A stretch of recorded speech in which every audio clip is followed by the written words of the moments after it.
My God, I see it! I'm going in! Finally.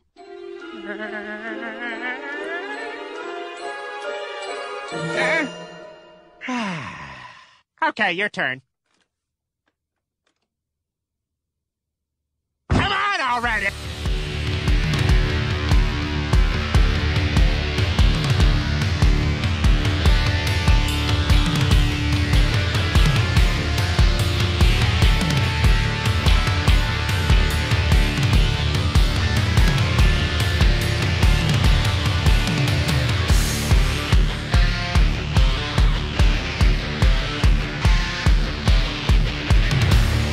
Hey everyone, it's time to meet the final 4 members of Strange Company at that fateful first meeting where they were obliged to join forces to survive the mayhem at Joker's Bar. The 4th kit I'm going to attempt is MB-240-35, which is ominously titled Back Off.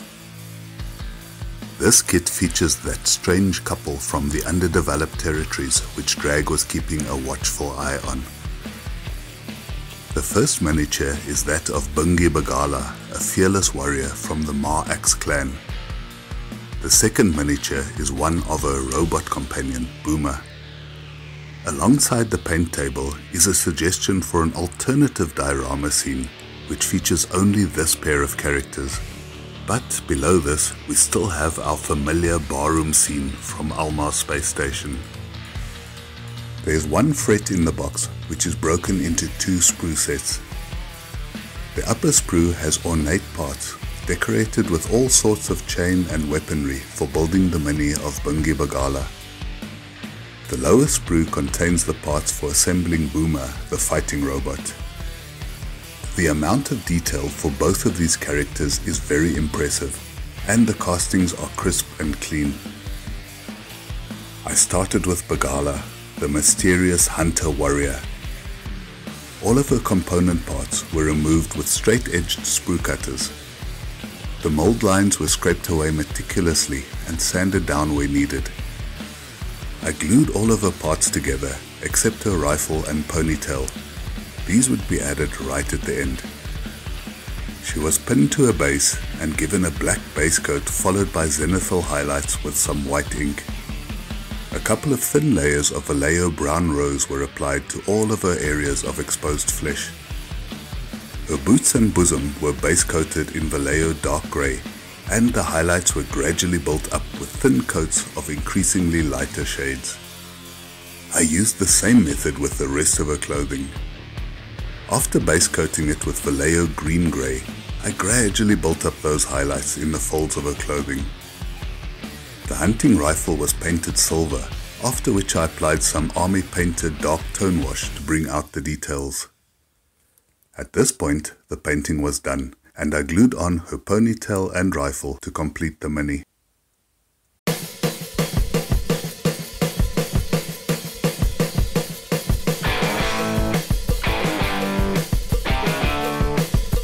BungeeBgala, or Bgala to her friends, was a hunter warrior currently acting as an ambassador of the Mar-Axe clan, which is located in the distant Underdeveloped Territories. She was raised in a hostile environment, which shaped her into a fearless hunter who only seeks as her trophies the deadliest predators who live on inhospitable planets. Because of her unwavering loyalty to the head of the Mar-Axe clan, Bgala was the first person he called upon for this tough assignment. Her mission was to meet up with Jacqueline in order to acquire the secret formula which was stolen from an off-world government official. Unfortunately, she was caught in the middle of a sting operation by the Special Mission Unit of the Galactic Security Service. Instinctively, Bgala returned fire and all chaos erupted in the bar, which forced everyone else to join in the firefight. Were it not for Boomer, her robot companion, they would not have made it out alive.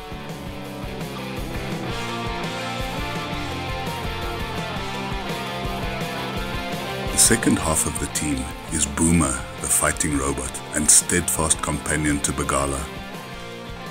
After examining the joints of his legs, I decided that they were going to be too flimsy when he was finally built. Also, his posture was very unusual and stooped over, so I decided it would be a good idea if his limbs were somehow adjustable when he was finally completed. To this end, I clipped off the small nubs on his hips and drilled holes at more or less the same angle. I followed up by gluing in a brass rod and used this to pin his legs into position. I figured his arms should be okay, so I glued them into place without any modifications. I assembled his backpack, but painted it separately and only glued it on at the end. After the mini was assembled, it was pinned to a base and given a coat of black primer and some zenithal highlights. His backpack was base coated with Vallejo green-grey, while his body received a couple of layers of Vallejo off-white. I carefully built up layers of orange paint, sticking to the pattern on the box art as much as possible.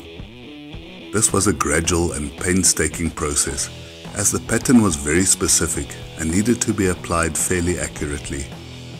Boomer was a battle-worn robot, so he needed to be weathered to look like he had really seen his fair share of action. I applied a dark wash to tone down his colors and augment his details.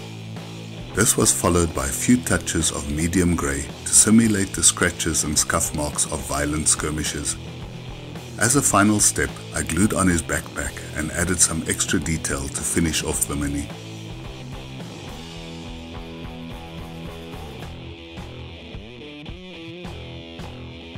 Since working together as a team, Boomer and Bgala have earned the nickname B&B. Together they think and act as a military unit, which is the only reason they survived that brutal attack in Joker's Bar. Boomer was a fighting robot, model number B1639, who had received countless upgrades over the years, making him far superior to any fighting robot fresh off the production line. Although he had been programmed to follow Bgala's orders unconditionally, Boomer had formed a close bond with his human companion. As a consequence, he was forever vigilant, and he monitored communications channels and did bioscans to detect any potential threats to Bgala's life. Boomer can and will attack without warning, so anyone who wished to address Bgala would have to do so at their own peril.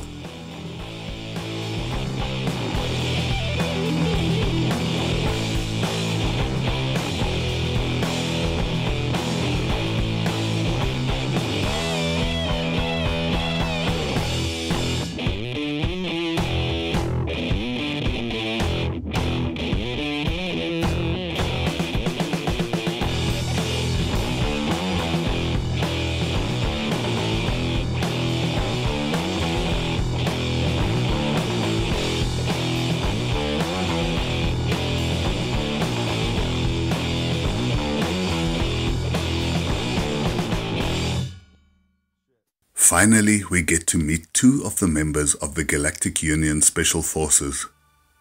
This duo was, in part, responsible for the chaos at Joker's Bar.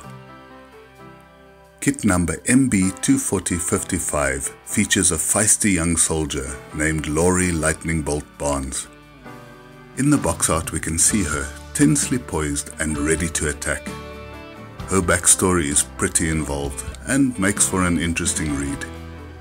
The color table is fairly limited, as her uniform is more practical than flashy. The folks at Master Box extended the barroom scene to include these two new figures. The sprue tree contains parts which are intricately molded, with a good deal of surface detail. The paint guide in the instructions is very flexible and allows for quite a variety of color combinations. While many people argued to the contrary, to me, this dress still looks black and blue, even after all of these years. So, when I examined the box art, I saw a blue and white uniform, which, to me, looks like something a law enforcement officer would wear. And that's the combination I chose for a uniform. As with the previous minis, I removed all of the mold lines from the parts and assembled the figure using extra thin cement. She was pinned to a base and received a black primer coat and zenithal highlights. Her face was the only part which needed a flesh tone base coat.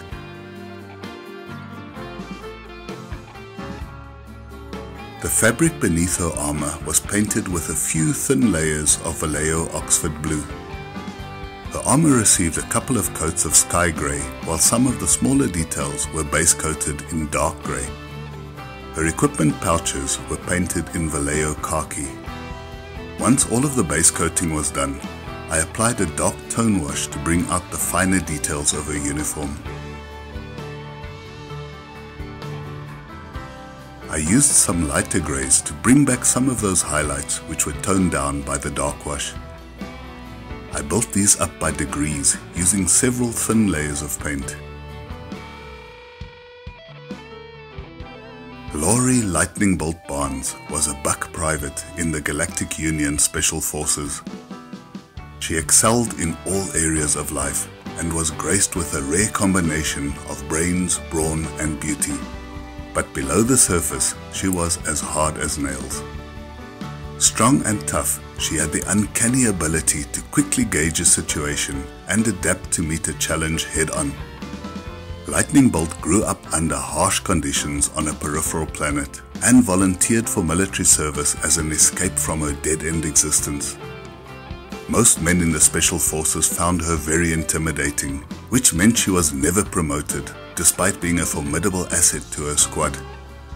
The Galactic Special Forces was run by socially privileged individuals, so while Lightning Bolt was undoubtedly officer material, her lack of education and low social status would never allow her to advance beyond the level of a common foot soldier. The second member of the Special Forces duo whom we get to meet is Ty Hackington. His figurine is featured in Master Box kit number MB24054, which bears his full name, Tiberius Ty Constellation Hackington III. Ty also has quite an elaborate backstory and shares the same paint color table with Laurie Lightning Bolt Barnes. He appears to the far left of the now extended schematic, which features the whole character ensemble of Strange Company. All of his parts are on one sprue tree, and one can actually see his face, although this gets covered by a blast visor when he is finally pieced together. There were quite a few seam lines on this mini, but they were fairly easy to remove. Once all the parts were prepared, it was a simple matter to glue everything together. There were a couple of gaps where the two halves of his torso were cemented together, which needed to be taken care of. After he was pinned to a base, I applied the usual black primer coat and some zenithal highlights. His fabric parts received the same Oxford blue as those of Lightning Bolt. He needed to look similar to the previous figurine, as they were both part of the same team, so I painted him with exactly the same color scheme. His armor was base coated in sky grey, while I used dark grey on the sections where the armor joined up. A second layer was needed on all the armor plates to ensure that the color was applied evenly. In the final base coat of the figurine, I took care of the equipment pouches on his belt and thighs. Then a quick wash with army painted dark tone to emphasize those finer details and to create some shadow areas on the mini. The last step involved a gradual layering of lighter colors on the mini to create some highlights and accentuate some parts of the armor a little more. Tiberius Ty Constellation Hackington III was young and full of ambition. He was raised in the lap of luxury in an opulent and vibrant megalopolis on one of the most prosperous planets in the Galactic Union. Growing up on this soft, peaceful world meant that others thought of him as a spoiled, lazy kid. He constantly needed to prove himself while feeling the brunt of contempt from his superiors and fellow soldiers alike. As a child, he received a good education, but his dream was to study at a military institution and advance up the ranks. This proved to be difficult, however, as he was not a member of the right family, and caste prejudices ran deep at the military academy. When he joined the Special Forces, he was disowned by his parents, which meant that he no longer had a financial backing to support his future endeavors. So Ty had come to a crossroads in his career, and he needed to make some hard decisions about his future. He was good at following orders, the perfect soldier in fact, but he knew deep down that his lack of initiative and absence of financial backing would forever be a stumbling block on his path to becoming a ranked official. During the pandemonium which resulted from the firefight in the bar at Almar Space Station, Lightning Bolt and Ty managed to pursue the renegades and get on board their stolen shuttle. Now the duo had to make a difficult decision. Should they remain loyal to the heartless Galactic Union or join up with this diverse band of strangers and take their chances? Tossing aside all loyalties to the corrupt Special Forces branch of the GU, Lightning Bolt and Ty headed into cold, deep space and into a new and uncertain future. So long, and thanks for watching.